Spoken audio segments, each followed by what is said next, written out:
Whether it's for that family dinner or that chili cook-off you just entered, this recipe shows up to win. And it's not just chili, it's the chili that all your friends or family are gonna ask the recipe for. Let's go. We're gonna cook everything in our cast iron pan. That goes from the meat all the way up to the chili, because we're gonna keep all the delicious flavor from the meat. And we want all that locked in there.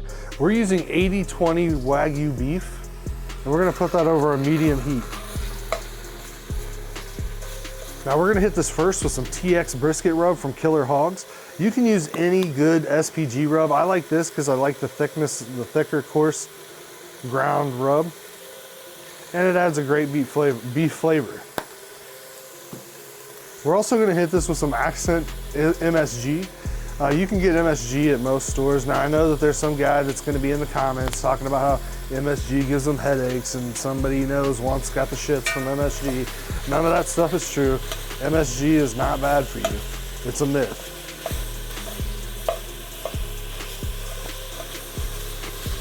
So now we're just gonna brown up our beef.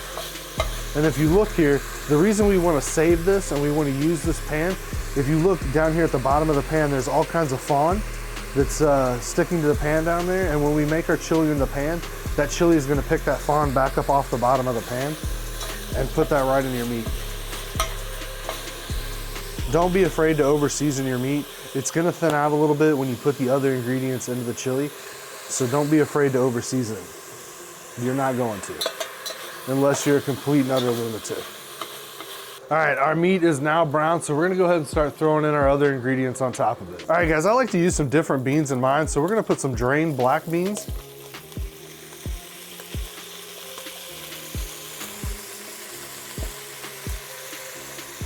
We're gonna put some red chili beans. We left the sauce in here. This is Bush's spicy chili sauce. I like to use the spicy beans because I feel like every good chili has a little kick to it.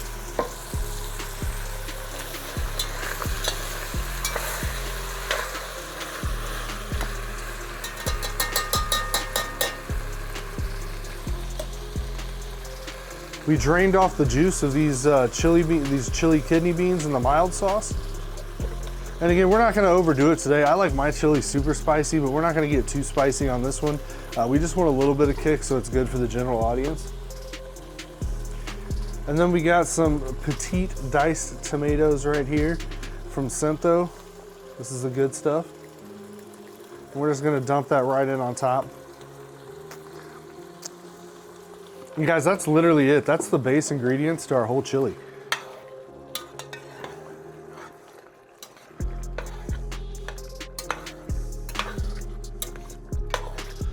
Get that all good and mixed in there. We're gonna go ahead and get that mixed up.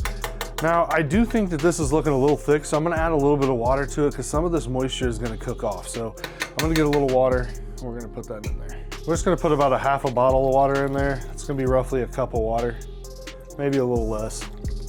Again, if you put too much water in there, it's not gonna be the end of the world because you can just cook it off. So now, before we let this sit, for the first thing, we're gonna take some Killer Hogs Bayou blend, and we're gonna use this as our first spice dump. Now, there's a lot of recipes for different spice dumps, but again, I'm kind of showing you how to keep it easy and basic, so you can just make a really good, flavorful chili. The spice dumps are very important.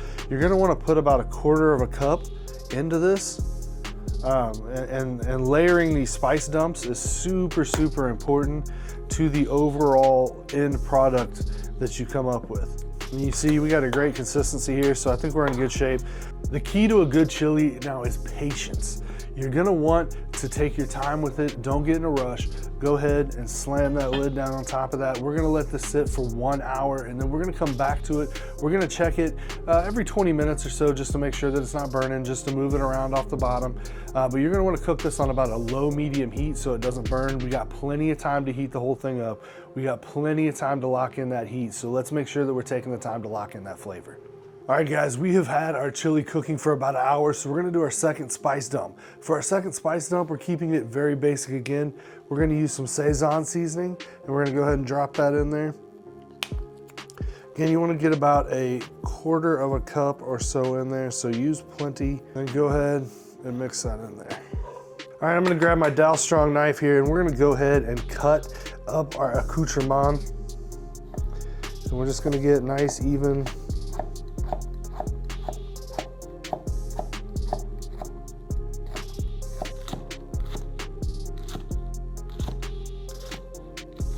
Guys, our chili is done. I got my buddy Nate here.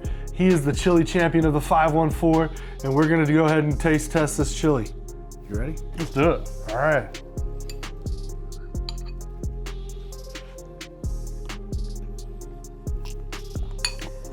What do you think about that? It's good. I mean, you know, I don't know how you do in a competition against me. Yeah. But, no, I'm just joking. It's good. No, It's real good. It's got a lot of flavors. You can taste those layerings of those seasonings. It's got a nice little kick to it, but not too much, just a little subtle kick. Yeah, I'm real happy with it. You I mix in haven't the sour creams. mixed in the accoutrement yet. Yeah, get them in there, man. Get another bite. Oh yeah. Guys, it doesn't get much easier than this. Literally, you saw. It's like a 3-step process to have good chili at home. If you like this recipe, you know what to do. Smash that like button, hit that subscribe. Check out my buddy Nate, his YouTube. Yeah. Oh, my Tell 'em YouTube? what it is, yeah. Yeah, all right. So it's Dude in the Garage. And I have a second channel we use for our business. So that's Knockout Carts. Check them out. Check them out. We do custom stuff and just always clowning around doing something fun. So, chili champion, baby. Let's go. Skullandmortar.com.